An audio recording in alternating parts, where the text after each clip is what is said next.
AdamHarry with... I'm StableAbe. And we're here with a really quick BoLS unboxing for Star Wars Armada. We're looking at the Hammerhead Corvette's expansion pack. Woo woo! And these debuted in Rogue One, right?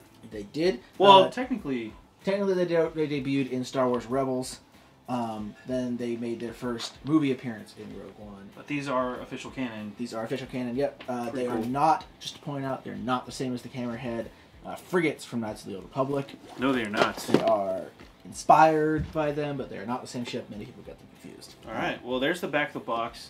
Yep. There's a lot of empty space in this box. It's There kind is. of funny. There is. So but this box, there's a lot of extras. Why? There's a lot of cards, Jack, because there's 2 ships in this box that came with twice as many cards as normal. Okay. Which is why they have this extra space, twice as many tokens as you would normally get. Right on. But yeah, you do see that there is a lot of empty space. Yeah. So with that said, let's go ahead and dive in. All right, Abe, I brought you on because you're the Armada expert, so do you want to do the honors? Yeah, sure. So I'm going to go ahead and open this up. As you can see, this is the first box that comes with 2 different ships in it. So these are small size ships. They're pretty much one of the cheapest non-flotillas that anyone gets, which is I think is why they bought 2 of them, and they are specifically designed to work in pairs. So, let me get this side out. Yep. No, this is just all... That's everything. We've got the little... There's a lot of empty space in the box, honestly.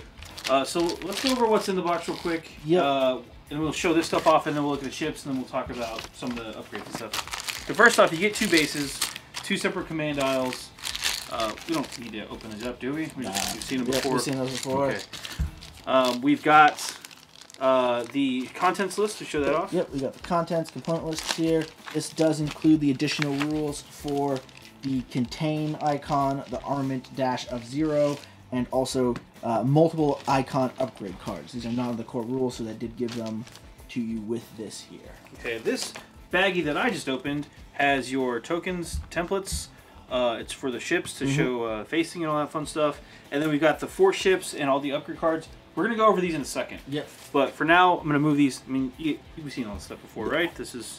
There's all the different, there's the contain and stuff like that. Yeah, only thing you might want to see is these are the firing arcs. Yes. For the ships. That's the front. It's got a really big firing arc. Yep. Cool. All right, let me move these to the side for now. Let's take a look at these ships real quick, and then we'll talk about the upgrades. All right. So it's taped on here, and then it's got a box inside the box. These guys just pop right out. Yep. So we've got 2 of the Hammerhead Corvettes. Go ahead and put it. Yep.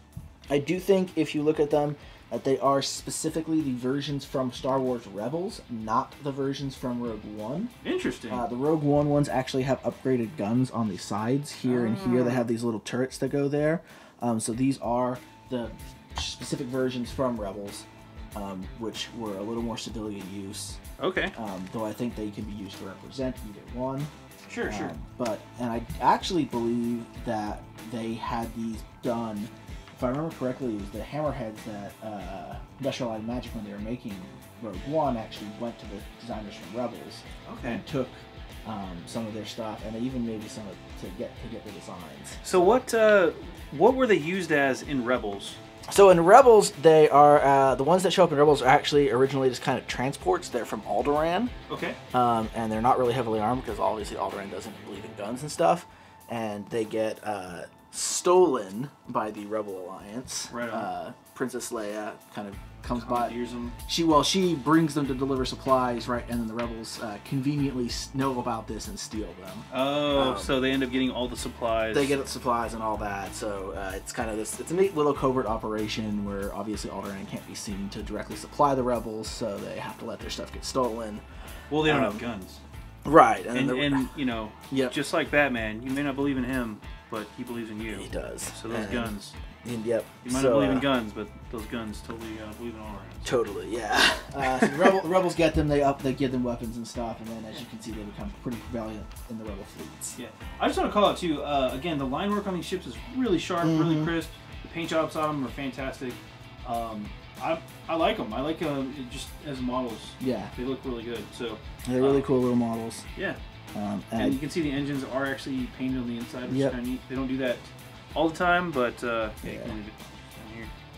But yeah, that's And really cool. Yeah, and it is cool that, you know, you get two of them because they're small. You're going to be using them in formation. Sure. And these ships are actually designed to be used in multiple. So they don't go on one ship base. They are two separate ships. They are two separate ships. Yep.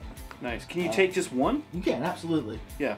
But when we get into the cards, you'll see that they do have a non-generic title that are task force.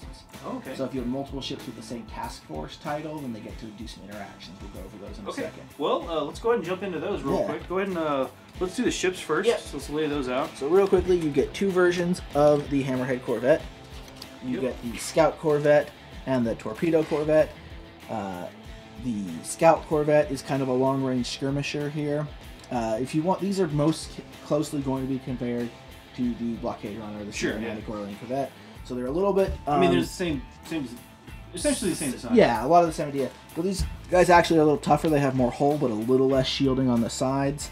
Okay. But they have redirects. They have an evade, and they've got a contain. So they're a little tougher and like a straight up getting shot, but they're a lot slower. They only go speed 3 rather than speed 4.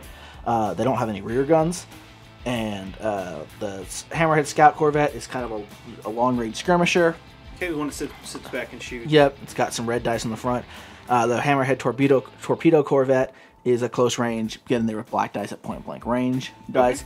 It is the cheapest way the Rebels, and I think pretty much anyone at this point, has to get a ship with the Ordnance upgrade, which lets you put a lot of your really tricky missiles on these ships. So that's really crazy like that. Again, this does come with 2 copies of each because you have 2 ships. So you can run 2 Hammerhead Torpedoes or 2 Hammerhead Scouts. Yep. Okay. Getting into the upgrades real quickly, you've got Leia as your admiral, your commander in this fleet. Okay. She's got a really complicated rule. You can read it on Fantasy Flight and stuff. But basically, it is a lot of text on a little card. It's a lot of text. We won't go over it. Don't worry about it. But it's a lot of text on a very little card. Yeah. In essence, though, she lets your ships get the effect. Some of your ships get the effect of a command token and a command dial at the same time. Interesting. For other upgrades, you've got Hondo Onaka, who's everyone's favorite traitor, scoundrel, rogue, pirate dude. What does he do exactly? So he does actually a pretty long thing. He's not unique to the Rebels or Imperials. He can be taken on both sides because he goes back and forth. Basically, at the start of the ship phase, you can discard this card to choose 2 different command tokens and place them on 2 different ships. And then your opponent chooses the 2 different command tokens, but they can't be the same ones that you chose, and puts them on 2 of his ships. Interesting. So both players are going to get some free command tokens, but you kind of get to pick who gets what. So there's a lot of like mind games here. He's cheap. He's just a little fun thing. So this is one of the things that introduced the boarding action kind of cards. Okay. So you do get boarding engineers for all the non-unique cards in this set. You do get 2 of them because there are 2 ships. So boarding engineers take up 2 slots, and they do basically a boarding action where they can like go over to the other ship and mess them up. Yeah. In this case, it's when you reveal a squadron dial, let you go and flip some of the enemy ships face down cards face up, causing critical hits. That's pretty mean. Yeah. Seems pretty legit. Then you have Cam Syndulla. This is Hera's father. He is a Twilight Rebel. He has a similar effect in that he goes and boards the enemy ship, is kind of what they're representing, but he lets you reset all the enemy command dials to whatever you want. So he can just go totally screw with an enemy. And in a game like Armada, when you're messing with somebody's command dials, I mean, you've only got so many turns. Right. You've only got so many turns. Especially something with a Imperial Star Destroyer that has to have 3 of them set ahead of time. And you're like, no, you're not doing it. No commands for you ever again, basically. Yeah. You get 2 quad batteries. These are a turbo laser upgrade, so the Scout frigate can take them. Okay. They're actually really cool both on these and on a lot of other ships. When attacking a ship with a higher speed than you can add 1 blue dice to your attack. It seems pretty solid. Yeah. One of the things that's really good about this is there's no range restriction on it. So normally you don't get blue dice at long range, but if you're shooting, you do in that case, which lets you trigger cards like leading shots to let you reroll your dice and stuff like that. Okay, yeah, so that's things pretty like good. Victory Star Destroyers are loving that card. Ooh.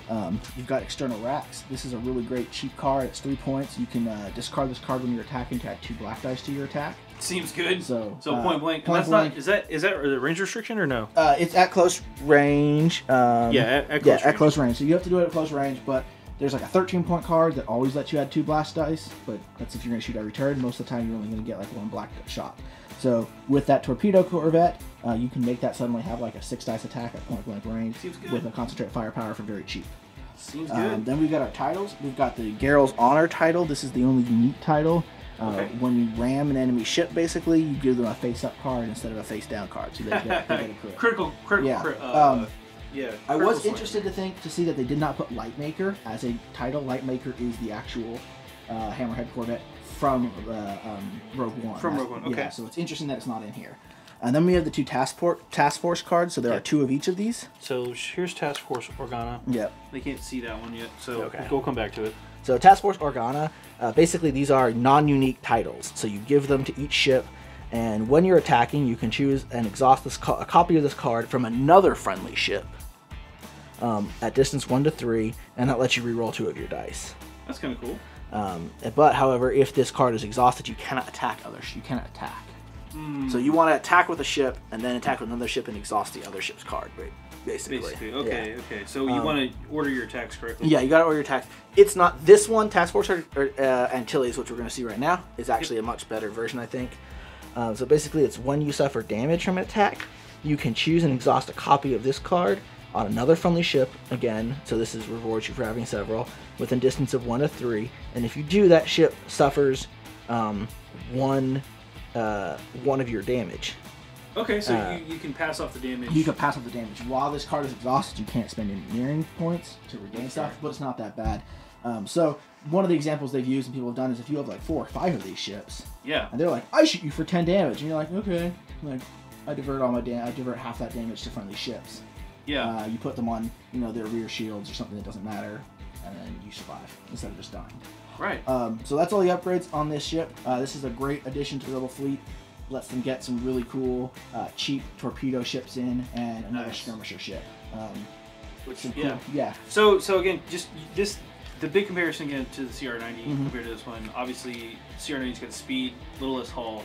Yeah. Do you have a favorite between the two, or are you? My particular playstyle, I like a very fast, maneuverable, long-range ship. Okay. The CR90 fits my playstyle better. However, and I don't particularly I think that the Scout frigate doesn't match up very favorably with it. Okay. But the Rebels don't have anything like a torpedo corvette, and if you're looking for a close-range, cheap support, it is the best thing the Rebels have. Nice. And with the new Admiral Raditz that's coming out in the next wave, he's going to let you drop free ships here and there. Ooh. And I think you're going to have some really good combos where you can have a Hammerhead Corvette pop out, totally surprise the enemy at point-blank range, and launch 6 or 7 dice attacks that they're never going to see coming. That sounds pretty scary. Yep. Cool. Well, that's everything in the Hammerhead Corvettes expansion. Abe, thanks for stopping by and running through this with us. Yeah, that was pretty good stuff, man. Go get some games in Armada. Yep, it's out now, so go check it out. Yep, I'm AdamHarry. I'm StableAbe. We're both from BoLS. Thanks for watching. Woo.